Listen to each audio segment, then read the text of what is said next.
Hello my lovelies, this is my first video ever really, so kind of bear with me a little bit. Hopefully they'll just get more polished as I get further on. So I thought I'd kind of start with foundations, because obviously I'm super pale and it's really difficult to find foundations for my skin tone. So most of the time I just kind of mix my own, to be honest. I've pretty much gone through every single makeup foundation that you can get. We've got the Tom Ford one, the new one, the Alabaster Traceless Stick, which is actually fairly dark and fairly squished at the moment. So it wasn't as light as I would have thought like an Alabaster one would be. And then we've got the L'Oreal Infallible, I've got some Face Fabric by Armani, we've got Lancome Teint Ultra, we've got some Illamasqua Skin Base. Now this is the first one that I've found that is actually the right colour. I don't have to mix it, whereas usually I just mix it in with some of the Barry M foundation in white, which is really good. Usually I would use Face and Body in white by MAC, but it's very fluid. So if you want a bit more coverage from your foundation, then mixing that in is going to water it down a little bit. So I tend to just stick with that if I'm going to be doing anything that I want quite a bit of coverage from. It is really good, and it's really cheap as well, so it's well worth getting some for your kit. So really I'm just going to go through how I would normally start off to put my makeup on. I've already done my eyes because I just took my base off from today really. I tend to use Bioderma, which is the Creoline, just to take my makeup off with. It's kind of water based, so it's really good for the skin, and it really works, so that's nice. I always tend to use Strobe Cream, there it is, by MAC, just because it's really moisturising and it gives a really nice luminous finish to the skin. It's got kind of bits and pieces in it that moisturise your skin during the day, so it's really good if your skin's a little bit dry. So I usually just start off with buffing a little bit of that in, and I tend to use my 180 brush by MAC. It's the smaller one out of the brushes, out of kind of the geofibre brushes. I like it because you can buff it into the skin. I'm not as keen on the slightly bigger one because I think that kind of streaks a little bit, and I tend to get quite a lot of fallout from that. So just kind of get it in little circular motions really. Get it right into the skin.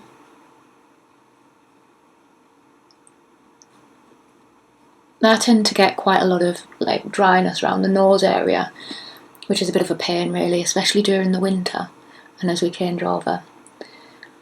So I tend to concentrate a little bit more in that area.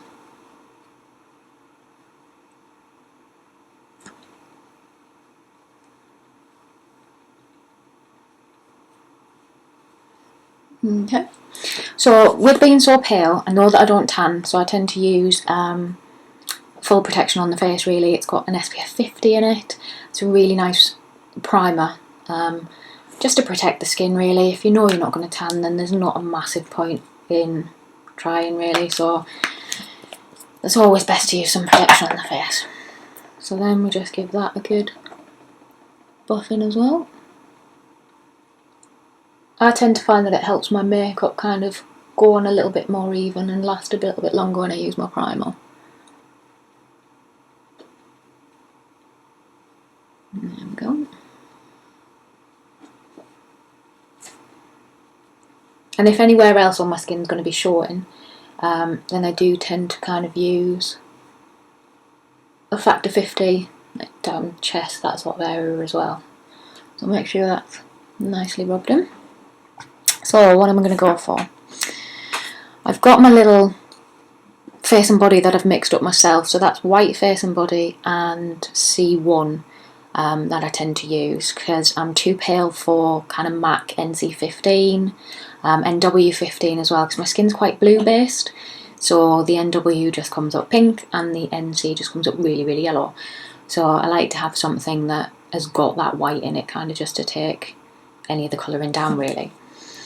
But I think we will go with I'll use the skin paste so I can kind of show you what sort of colour it is.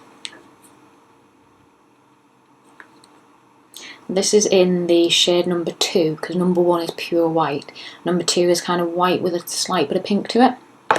So I'm not sure if you can really see that, but that's the kind of colour that you're talking about. There. It's quite a thick foundation. It's like, they kind of say that it's their beauty balm sort of foundation, and beauty balms are really popular at the moment. They kind of came over from Asia, but originally were invented in Germany for people who have had surgery and scarring, so to help the skin kind of post-surgery. So really the claims are that it helps with redness, blemishes. You can use it as your tinted moisturiser, as an all-in-one kind of foundation and a skin treatment. I really quite like them, but all of them apart from the MAC one are really, really dark on my skin. I think this is a lot thicker than a normal beauty balm would be, or a lot of foundations, to be honest. But you can kind of see the sort of coverage there as it's going on. It is quite a thick foundation, and I am using the same brush just because it's got the moisturiser in it, which is going to help me get it into the skin really nicely. I do always go back in with my fingers though after I've whacked it on with a brush, just to really get it into the skin, because I don't think that anything gets it in quite as well as the warmth from your hands to get like a really even finish. They do a really good range of colours though, Ella Mascara, I've got to admit. Especially for pale people. And it smells quite nice as well. It's kind of got like a batter kind of cake kind of smell, which is quite nice.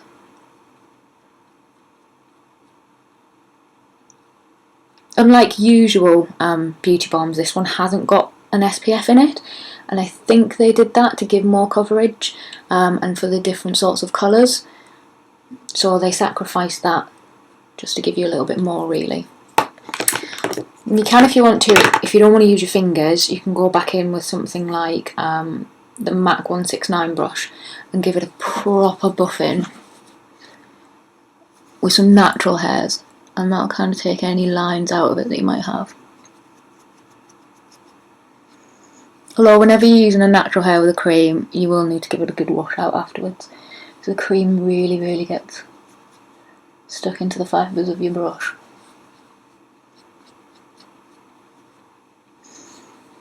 But you can see it's given quite a flawless finish, really. I would say you can build this from like a medium to a full coverage, to be honest. Just move my eyebrow a little bit.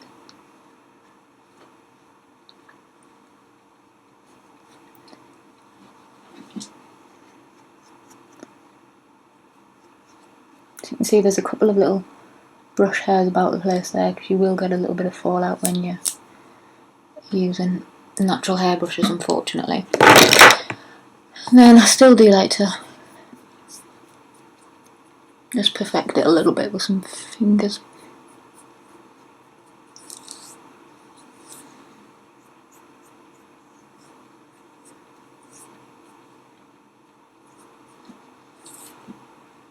Here we go. On top of that, for kind of concealers, I tend to use Bobbi Brown. Their Touch Stick in 00 Alabaster is pretty good. I've also got the Illamasqua concealer as well, which is, what shade is that? 00115. So that's quite a nice one as well. It's quite thick. I tend to use a tiny little brush like the 211 from MAC as well, just because when you're doing concealing, you really do need to get exactly where you need to conceal, because if you start to conceal around the area and the rest of the face, then you're going to lose the point of concealing, really, because you do need it to be on the exact imperfection. I quite like to use kind of a yellow based concealer for spots, and then a more pinky based one for under the eyes, just to counteract the different areas, the different colours, because obviously spots tend to be pink or red. Under the eyes you can have blues in there, greens in there, that sort of thing. So a little bit. So you want to be quite precise, and then I like to pat it in with my finger, just roll it a little bit.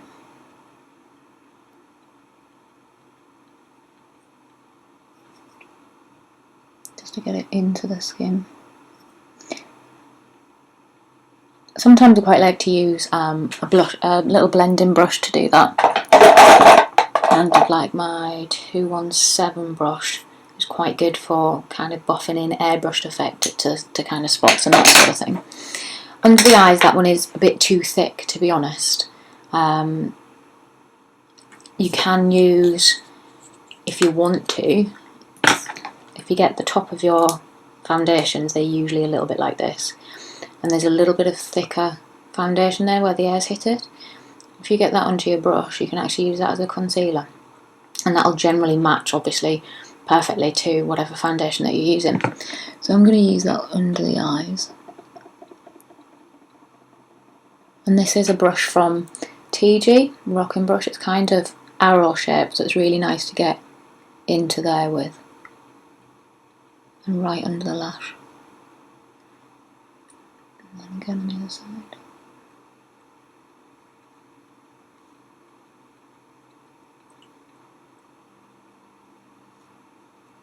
And then I'm going to pat it in. Don't drag your fingers on this area because the skin there is really, really thin. So you don't want to be causing wrinkles or any damage to the skin. So just pat it in really gently. Generally using your ring finger because that tends to be the finger that you use the lace pressure with. There we go.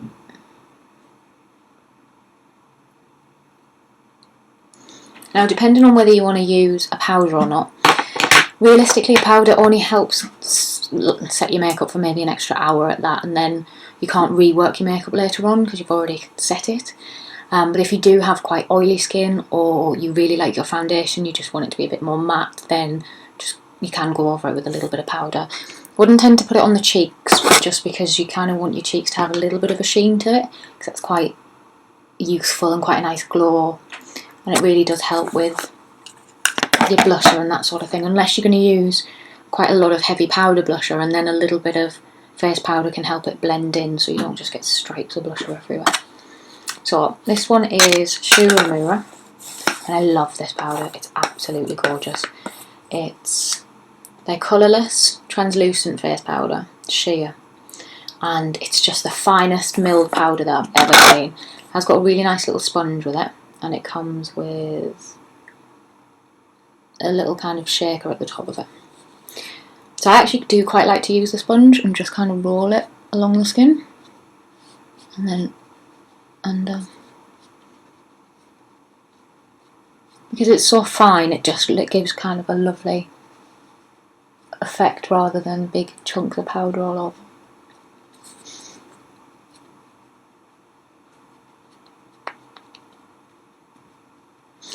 But yeah, seeing as this is my first video, if there's anything that you really fancy tutorials on or watching, then just let me know and then I'll see what I can do. I'm going to start doing quite a lot of kind of eye tutorials, that sort of thing to start off with, really. But I am a freelance makeup artist.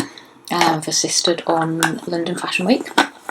I did a shoot for Rimmel. I've got a shoot for a magazine actually coming up this Friday. And I do work for a cosmetic company. You will probably guess who it is from the amount of times that I talk about their products and the amount of products that I've got. It's by nature, you tend to really if you're working for them because you get your discounts and that sort of thing. But yeah, that's pretty much how I do my face and prep it up for foundation, for blusher and that sort of thing. You do always tend to get a little bit on the lips, so just make sure that you're kind of cleaning that off. Unless you want to keep it on as a base for your lipstick. It's quite a good tip to do if you want your lipstick to be like a true colour, is just to blank your lips out a little bit. But that's it. So I hope you enjoyed my first video, and speak to you soon. Bye!